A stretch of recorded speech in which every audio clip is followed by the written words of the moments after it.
Deep within intercepted dark web forums, cybercrime units have tracked a single user for years. The account is called BLACKTHREAD. The operator never asks for ransom and never makes direct threats. Instead, he posts riddles.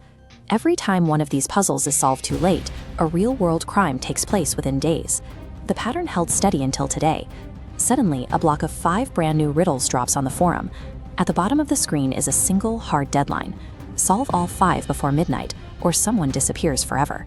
With lives on the line, the police call in Detective Guddu. Against an entirely anonymous digital adversary, brute force and tactical raids are useless. Guddu relies on a different methodology entirely, breaking down digital anomalies with forensic logic and raw observation. The parameters of the game are set. A master manipulator is hiding behind a wall of digital illusions, and Guddu has to deconstruct every single one of them using cold logic before the clock strikes 12. The first post reads, "When the city sleeps, the oldest clock tells the newest time. Nobody hears it. Everybody records it." Pause the video here and see if you can solve it. Guddu notices a physical discrepancy. The city's oldest clock tower hasn't made a sound in years because its bell mechanism was removed. However, a local television station points a camera at that exact tower every night for their broadcast. Looking at this diagram of the broadcast feed, we can see how the loophole works. The camera records the silent clock, but the television network overlays a digital timestamp. Exactly at midnight, that digital text updates to a new day. A criminal plans to use a recording of that specific broadcast update to manufacture a verifiable alibi. Because Guddu identifies the exact time and location of the false alibi, police mobilize immediately. They intercept the crew targeting a nearby museum, preventing the robbery before it begins. One riddle down. The solution establishes a clear baseline for the entire investigation. BLACKTHREAD is exploiting a modern vulnerability. He relies entirely on society's habit of trusting digital timestamps over physical reality. The second message immediately populates. The safest passenger never boards, yet every camera proves he traveled. Take a second to think about this one. A realistic mannequin wearing a hoodie is placed on a bus. CCTV scans the silhouette, registering a positive match. The system maps the dummy's travel history, while the actual suspect moves in the opposite direction.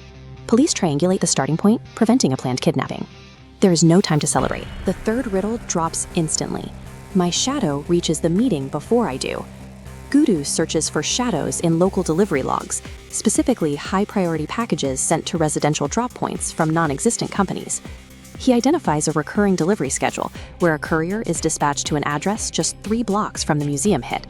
By intercepting that specific route, police discover the package contains fake passports and encrypted phones. The suspect is arrested the moment he arrives to collect the equipment, his physical arrival lagging hours behind the shadow of his logistics. These 2 solutions reveal a specific strategy. The hitman relies on the predictable automation of city cameras and local couriers to completely separate his physical location from his digital footprint. The 4th post appears on the forum. Thousands watched me write. I never touched a keyboard.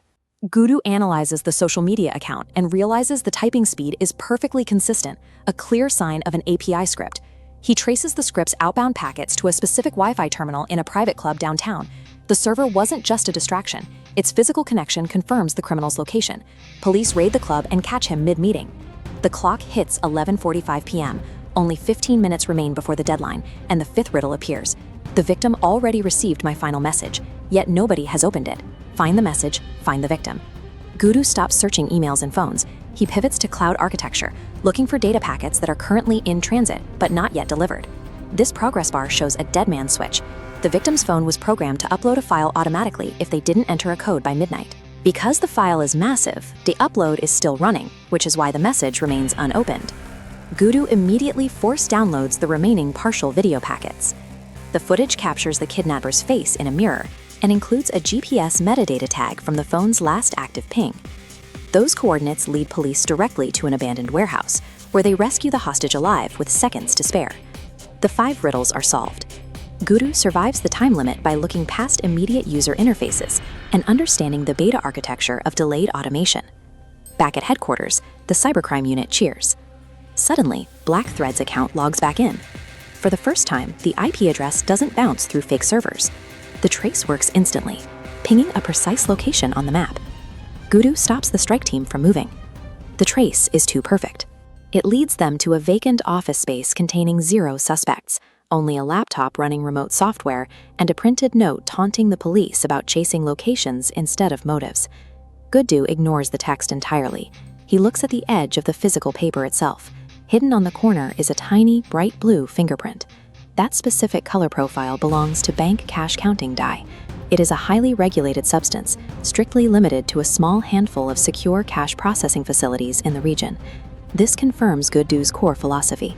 When digital breadcrumbs are perfectly aligned, they are usually lies designed to mislead you. Only physical, forensic realities expose the absolute truth. Investigators pull the data from the secure dye facilities. This diagram shows how they cross-reference the employee access logs with exterior CCTV and the company's HR leave schedules. Where the three datasets overlap, they isolate a single suspect. The suspect is an IT technician. His records show he spent his lunch breaks masking IP addresses using the facility's retired networking gear. His paid time off perfectly matches the dates and times every riddle was dropped on the forum. The investigation concludes at a standard apartment, filled with meticulously organized drafts and server logs. The strategist behind the riddles was a cleared employee who weaponized the tendency of law enforcement to react impulsively to what they see on a screen. In his final report, Detective Guddu writes, "Every riddle had enough clues to solve. The greatest trick wasn't hiding the answer. It was making people stop looking for it." So how sharp is your logic? Let us know in the comments which of the 5 riddles you managed to solve first.